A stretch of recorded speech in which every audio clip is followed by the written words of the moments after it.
नमस्कार. तर इंद्रायणी या मालिकेच्या आजच्या भागात आपण पाहणार आहोत. मोठ्या बाई आदूला म्हणतात की तुला तालुक्याला जावं लागणार आहे त्या जनार्दन महाराजांच्या शिकवणीसाठी. त्यावर आदू म्हणतो की अगं पण मी कसा होणार बालकीर्तनकार. मोठ्या बाई रागाने म्हणतात की नाही होणार. गोविंद महाराज दिग्रजकरांचा नातू आहेस तू. आणि त्या इंदूकडे बघून म्हणतात की इथे कोणी पण इंचे मिंचे बालकीर्तनकार म्हणून मिरवतात, 10-10 हजाराच्या सुपाऱ्या घेतात मेंचट कुठले. आणि त्या आदूला म्हणतात की तू होणार बालकीर्तनकार, माझा पोरगा आहेस ना तू. आदू घाबरत म्हणतो की आई पण तिकडे तालुक्याला मला एकट्याला राहावं लागेल, त्यापेक्षा आपण इथेच शिकवणी घेऊ ना वेंकू महाराजांकडून. मोठ्या बाई म्हणतात की नाही तालुक्याला गेल्याशिवाय तू मोठा कीर्तनकार होणार नाही आहे. म्हणून तर आदू रडत म्हणतो की आई अगं पण. मोठ्या बाई रागाने म्हणतात की परंतु काही बोलायचं नाही, चल आपल्याला तालुक्याला जायचं आहे. असं म्हणून त्या आदूला हाताला पकडून ओढत तिथून घेऊन जातात. हे सगळं बघून इंदू खूप टेन्शनमध्ये येते आणि स्वतःशीच म्हणते की मोठ्या बाई असं का करतायत, अधोक्षच्या मनाविरुद्ध त्याला तालुक्याला घेऊन का जात आहेत. नंतर आपण पाहतो की गोपाळ आणि त्याची टीम किल्ला तयार करत असते. गोपाळ म्हणतो की आपण आपलं सगळं आटपणाला लावलेलं आहे, आज खऱ्या आयुष्यात उतरवलं आहे. घाऱ्या म्हणतो की जबरदस्त, एक नंबर किल्ला आणि एक नंबर डिझाईन आहे.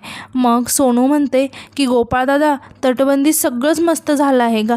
मग घाऱ्या म्हणतो की मेन कोणी पण असो पण तू फंट्या गँगचा ना हिरो आहेस, हिरो. गोपाळ म्हणतो की हुशार तर मी बारक्यापणापासूनच आहे आणि त्या इंदीची आणि त्या लिंबू टिंबू टीमची जिरणार की नाही मग आता. घाऱ्या म्हणतो की जिरणार तर आता. तेव्हा तिथे इंदू येते. घाऱ्याचं आणि सोनूचं लक्ष इंदूकडे जातं आणि ते खूप घाबरतात. गोपाळ त्यांना असं घाबरलेलं बघून म्हणतो की अरे काय झालं, बोला की. तेव्हा इंदू त्यांच्याजवळ येत म्हणते की गोपाळ तिला बघून म्हणतो की बेडूक आलं आहे होय किल्ला बघायला इथे. पण इंदू काहीच न बोलता शांत उभी असते. गोपाळ इंदूला म्हणतो की ए बेडके इकडे का आली आहेस, कधी मास्टरपीस बघितला आहेस का. आणि किल्ला दाखवत म्हणतो की बघ जरा कसा खतरनाक किल्ला केला आहे आम्ही. आणि काय गं तुमच्या किल्ल्याचं काय झालं. घाऱ्या म्हणतो की काय नाही, प्लॅनिंग नाही, डिझाईन नाही, नुसतं बोलायचं. किल्ला दिसतो तसं नसतं प्रत्यक्षात आणि तो बोलण्यात फरक येतो.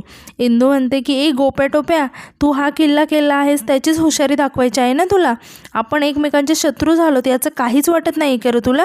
मी इथे सगळ्या वेगळ्या कामासाठी येऊ शकते ना, पण ते काय आहे याचा विचार न करता तू मला चिडवते. गोपाळ म्हणतो की आता काय झालं आहे हे काय मध्येच. इंदू म्हणते की मी इथे आदूसाठी आले होते. हे सगळं ऐकून सगळेच इंदूकडे आश्चर्याने बघायला लागतात. इंदू थोडीशी नाराज होत म्हणते की पण जाऊ दे, तुला सांगून काहीच उपयोग नाही, तू एकदम वेस्ट आहेस, वेस्ट. गोपाळ रागाने म्हणतो की इंदे जास्त बोलायचं काम नाही आहे. आदूला काय झालं आहे, सकाळीच भेटलो होतो मी त्याला, काय नाही झालं त्याला. आणि काही पण बोलू नकोस भाऊ आहे तो माझा. घाऱ्या म्हणतो की हो अरे मला पण भेटला होता, ठीक आहे तो.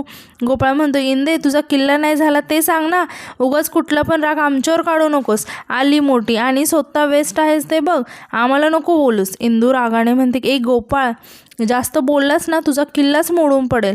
गोपाळ पण रागाने म्हणतो की ए जा, कावळ्याच्या शापाने काही गाय मरत नसते, उगाच जळू नकोस आमच्या किल्ल्यावरती, चल निघ इथून, किल्ला मोडून पडेल म्हणे. आणि इंदू रागाने त्या किल्ल्याकडे बघायला लागते. आता गोपाळ मोठ्याने म्हणतो की माझा किल्ला अजिंक्य आहे, अजिंक्य, तो असा कोणाच्या बोलण्याने पडणार नाही, फुट, चल निघ इथून. मग इंदू रागाने तिथून निघून जाते. आता यानंतर आपण पाहतो की मोठ्या बाई आदूला घेऊन जनार्दन महाराजांकडे तालुक्याला आलेले असतात. त्या शिकवणीच्या ठिकाणी येतात आणि कोणी आहे का म्हणून आवाज द्यायला लागतात. आदू घाबरून सांगतो की तहान लागली आहे, पण मोठ्या बाई त्याला शांत बसायला सांगतात. त्यावेळी तिथे एक माणूस येतो. तेव्हा मोठ्या बाई त्यांना रामकृष्ण हरी म्हणून सांगतात की आम्ही विठूच्या वाडीवरून आलो आहोत, काल फोन केला होता, ते योगेंद्र म्हणून त्यांना भेटायचं आहे. तो माणूस म्हणतो की हो मीच आहे योगेंद्र, बोला ना. मोठ्या बाई सांगतात की जनार्दन महाराजांना भेटायचं होतं आणि विचारतात की महाराज भेटतील का. योगेंद्र सांगतो की महाराज आतमध्ये पूजा करतायत, येतीलच ते आत्ता बाहेर.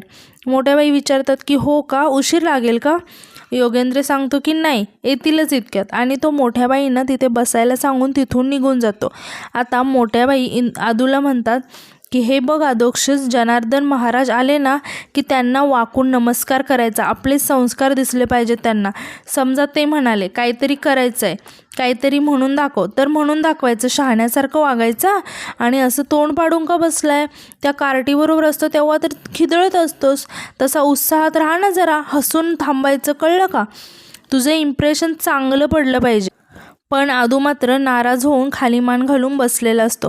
तेव्हा तिथे जनार्दन महाराज येतात आणि ते मोठ्या बाईंना रामकृष्ण हरी असं म्हणतात.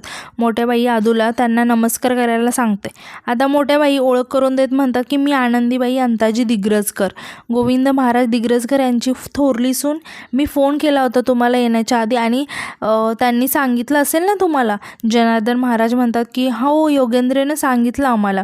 मोठ्या बाई आदूची ओळख करून देत म्हणतात की हा आमचा अधोक्षज अंताजी दिग्रजकर, हुशार आहे खूप, म्हणजे गोविंद महाराजांचा नातू बरं का. कीर्तन त्याच्या रक्तातच आहे, म्हणजे दिग्रजकरांचा गादीचा खरा वारस. जनार्दन महाराज साक्षात व्यंकट महाराजांचा पुतण्यासुद्धा तुमच्या दिरांचे संस्कार त्यांच्यावरच झाले असणार असं म्हणतात. मोठ्याबाई म्हणतात की हो, पण आमच्या अधोक्षजची तुमच्याकडून कीर्तन शिकावं असं आम्हाला वाटतं. जनार्दन महाराज म्हणतात की नाही, तुम्ही म्हणाला होतात ना तसं फोनवर. नाही, खरं तर तोच प्रश्न पडलाय मला. साक्षात कीर्तन सूर्य व्यंकट महाराज तुमच्या घरात असताना माझ्यासारख्या पामाराजवळ कसं काय आणलं शिकायला. मोठ्याबाई म्हणतात की आता पोरं घरच्यांचं थोडीच ऐकतात, घरच्यांचं सोडून बाहेरच्यांचंच ऐकतात जास्त ना. त्यातून तुमच्यासारखा अभ्यासू अनुभवी माणसांच्या कान टोचण्या याला मिळालेच पाहिजेत ना. तुमचे कीर्तन संस्कार आमच्या अधोक्षजवरती झाले ना तर फार बरं होईल. आदू घाबरून खाली मान घालून बसलेला असतो. जनार्दन महाराज आदूला विचारतात की अधोक्षज नाव ना तुझं, पण आदूचं त्यांच्या बोलण्याकडे लक्ष नसतं. तेव्हा मोठ्या बाई त्याला खुणावून सांगतात की जनार्दन महाराज काहीतरी बोलतायत. तेव्हा आदू त्यांना आपलं नाव सांगतो. जनार्दन महाराज आदूला म्हणतात की इकडे ये, बस इथे. आदू घाबरत त्यांच्याजवळ जाऊन बसतो. जनार्दन महाराज आदूला म्हणतात की आता मला एखादे छानसा अभंग म्हणून दाखव बरं, काकांनी शिकवलं असेल ना. हे ऐकून आदू खूप टेन्शनमध्ये येतो. मोठ्या बाई मध्येच म्हणतात की हो, काका खूप शिकवतात. आणि त्या आदूला म्हणतात की अधोक्षज, अरे हरिपाठ आहे तुझा, म्हण बरं. आणि आदू घाबरत आणि अडखळत हरिपाठ म्हणायला लागतो. हरिपाठ म्हणताना आदू खूप अडखळत असतो. मोठ्या बाई त्याला समजावत सांगत असतात. हे सगळं बघून जनार्दन महाराज त्यांच्याकडे शॉक होऊन बघायला लागतात. मोठ्या बाई जनार्दन महाराजांना म्हणतात की अहो, खरंच त्याचा हरिपाठ पूर्ण पाठ आहे. आमच्या गावी कीर्तन वगैरे असतं ना तेव्हा तो टाळ वाजवून कीर्तन म्हणतो. आदू घाबरत जनार्दन महाराजांना म्हणतो की महाराज, मी टाळ खूप छान वाजवतो, तुमच्या इथे टाळ आहे का, की मी तुम्हाला टाळ वाजवून दाखवतो. मोठ्या बाई मध्येच म्हणतात की बघितलं ना, खूप हौस आहे त्याला, पण आता जरा बुजलाय तो. जनार्दन महाराज म्हणतात की हो, समजू शकतो. मोठ्याबाई म्हणतात की हीच गोष्ट फार आवडते मला तुमची, तुमच्याकडे लवकर शिकेल तो. जनार्दन महाराज योगेंद्रला म्हणतात की त्याला जरा आपली बाकीची मुले वर्गात तिकडे पाठांतर करत बसले आहेत ना, तिकडे नेऊन आण. मग योगेंद्र आदूला घेऊन जातो. जनार्दन महाराज मोठ्याबाईंना म्हणतात, हे बघा आनंदीबाई, त्याला शिकवायला माझी तशी काही हरकत नाही, हुशार आहे तो, पण त्याची वाचा जरा, मोठ्याबाई म्हणतात की जड आहे. आता तरी जड आहे, पण वाणी पहा त्याची किती चांगली आहे. तो चांगला कीर्तनकार झाला पाहिजे बरं का. मला माहिती आहे तुमच्याकडे खरंच चांगला शिकेल तो. तुम्ही चांगलं शिकवाल ना त्याला शिकवण्याचे महिन्याला 2,000 रुपये देईन मी तुम्हाला. हे ऐकून जनार्दन महाराज आश्चर्याने बघायला लागतात. यानंतर दुसरीकडे आपण पाहतो की गोपाळ आणि पप्या बोलत असतात. पप्या म्हणतो की काय रे गोपाळ, आता आपल्या शाळेत प्रॅक्टिकल सुरू होतील ना. मग पप्या म्हणतो की हो, पण मला तर येतच नाही. आधीच मला अभ्यासाचं टेन्शन आलं आहे. आणि म्हणतो की तुला काय, तुझा सगळा अभ्यास झाला असेल. गोपाळ म्हणतो की अरे, किल्ल्याच्या नादात काहीच अभ्यास नाही झाला माझा. आता आपण किल्ला केला आहे ना, मग आता आपण अभ्यासच करायचा. तितक्यात तिथे सोनू धावतच येते आणि ती खूप घाबरलेली असते. गोपाळ तिला बघून विचारतो की काय झालं, असं का कुत्रं मागं लागल्यासारखी पळत आली आहेस. मग यावर सोनू घाबरत सांगते की तो आपला किल्ला. गोपाळ पण टेन्शनमध्ये येऊन विचारतो की काय झालं, नीट सांग. सोनू म्हणते की आपला किल्ला पडला. हे ऐकून गोपाळ आणि पप्या खूप शॉक होतात. गोपाळ रागाने म्हणतो की सोनू, काय पण नको बोलू, मारेन मग मी. सोनू म्हणते की मी खरंच सांगते, पूर्ण वाट लागली आहे किल्ल्याची. हे ऐकून गोपाळ पळतच किल्ल्याजवळ जातो. किल्ला सगळा तुटून पडलेला असतो. किल्ल्याला असं पडलेलं बघून सगळेजण खूप शॉक होतात. घाऱ्या म्हणतो की गोपाळ, कोणाची नजर लागली आपल्या किल्ल्याला.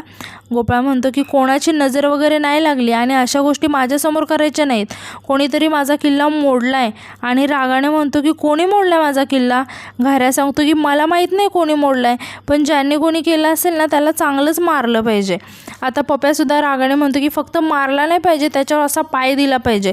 अरे किती मेहनत केली होती आपण किल्ला बनवायला आणि त्याने सगळं पाण्यात घातलं. घाऱ्या म्हणतो की हो ना, तू एवढी माती आणली, इंदूच्या टीमची सुद्धा आपण पंगा घेतला आणि एवढं कष्ट करून सुद्धा आपण बांधलेला किल्ला पत्त्यासारखा कोसळला. सगळेजण खूप नाराज झालेले असतात. ते बोलत असतात तेव्हाच तिथे मोठ्या बाई आणि आदू येतात. घाऱ्याला आठवते की इंदू गोपाळला म्हणाली होती की जास्त बोललास ना तर तुझा किल्लाच मोडून पडेल, आणि हे आठवून तो म्हणतो की मला अंदाज आला आहे हे कोणी केलं आहे ते. गोपाळ रागाने म्हणतो की सस्पेन्स बिल्डअप करू नकोस आता, आणि रागाने ओरडून म्हणतो की कोणी केलं आहे सांग. घाऱ्या सांगतो की माझ्या अंदाजानुसार हे सगळं त्या इंदीनेच केलं आहे. इंदूचं नाव ऐकून सगळेच खूप शॉक होतात. आता मोठ्या बाई आणि आदू त्यांचं बोलणं ऐकत असतात. मोठ्या बाई गोपाळला आवाज देतात आणि विचारतात की गोपाळ काय रे, काय झालं, एवढं प्लॅनिंग वगैरे केलंस तू किल्ल्याचं, किल्ला पडला की तुझा. गोपाळला खूप वाईट वाटून गोपाळ खूप रडत असतो. घाऱ्या रागाने म्हणतो की किल्ला पडला नाही, किल्ला पाडला आहे. आणि मोठ्या बाई म्हणतात की पाडला, हे असलं घाणेरडं काम कोणी केलं. आणि त्या गोपाळला विचारतात की काय रे गोपाळ. गोपाळ रडत म्हणतो की मला असं वाटतं त्या इंदीनेच केलं असणार हे सगळं. पप्या म्हणतो की मलासुद्धा घाऱ्याचा अंदाज बरोबर वाटतो, हे सगळं इंदीनेच केलं असणार. घाऱ्या म्हणतो की हो, कारण तीच म्हणाली होती की तुझा किल्ला मोडून पडेल आणि तसंच झालं, किल्ला पडला. मोठ्या बाई म्हणतात की अरे देवा, असं झालं का, नाहीतर कोणत्या चांगल्या कामाची नाहीच येते. आणि त्या आदूला म्हणतात की जाऊ दे अधोक्षज, तू नको देवाकडे लक्ष देव, असं म्हणून त्या आदूला तिथून घेऊन निघून जातात. आता गोपाळ त्या मोडलेल्या किल्ल्याकडे बघून खूप रडत असतो. यानंतर आपण पाहतो की इंदूची टीम दुसरीकडे किल्ला बनवत असते. इंदू इम्रानला म्हणते की इम्रान खूप भारी मावळे आहेत, कुठून आणलेस. इम्रान सांगतो की अगं माझे बाबा तालुक्याला गेले होते ना, तिथूनच त्यांनी आणले आहेत. मग इंदू मावळे कुठे ठेवायचे ते सांगते आणि विचारते की तोफांचं काय रे. इम्रान म्हणतो की हे बघ, एक मी बनवलीसुद्धा आहे, आणि सांगतो की माझे बाबा आहेत ना त्यांनी कलरसुद्धा आणले आहेत. आपण आपला किल्ला सुकला ना की त्याला कलर देऊ. इंदू खुश होऊन म्हणते की मस्त. तेव्हा तिथे परी येते आणि सांगते की इंदू मी किल्ल्यासाठी छोटे छोटे झेंडे बनवले आहेत. इंदू झेंडे बघून म्हणते की परी तू झेंडे खूप छान बनवतेस, मला वाटतं की आपला किल्ला गोप्या टोप्यापेक्षा भारी होणार आहे. इंदू म्हणते की असायलाच पाहिजे, त्या गोप्या टोप्याची ना जिरलीच पाहिजे चांगली. येते ना तुमच्या लक्षात. तितके तिथे आदू धावत पळत इंदूला आवाज देत येतो. इंदू आदूकडे बघून म्हणते की आदू बरं झालं तू आलासा. आणि ती म्हणते की हे बघ, इम्रानचे बाबा ना तालुक्यावरून ना कलर पण घेऊन आलेत, आपला किल्ला त्या गोपाळच्या किल्ल्यापेक्षा भारी होणार बघच तू. आणि ती सगळ्यांना विचारते की होणार की नाही. मग आदू यावर काहीच बोलत नाही. आदूला असं नाराज बघून इंदू आश्चर्याने विचारते ती काय रे, काहीतरी बोल की, तुला आवडले नाही का आपल्या किल्ल्याचं डिझाईन. यावर आदू म्हणतो की अगं नाही गं, ते आवडलं, पण गोपाळ दादा. हे ऐकून इंदू घाबरून उठून उभं राहते आणि शॉक होऊन म्हणते की काय काय गोपाळचं काय, तो काय बोलला का तुला, तू फक्त सांग मला, आत्ता जाऊन त्याला सरळ करते. यावर आदू म्हणतो की अगं गोपाळ दादाचा किल्ला. इंदू आदूला थांबवत म्हणते की त्याच्या किल्ल्याचं कौतुक मला नको सांगूस, मी बघितलाय त्याचा किल्ला आणि आपलाच किल्ला भारी होणार आहे. यावर आदू म्हणतो की अगं तो पडलाय. यावर इंदू शॉक होऊन विचारते की काय.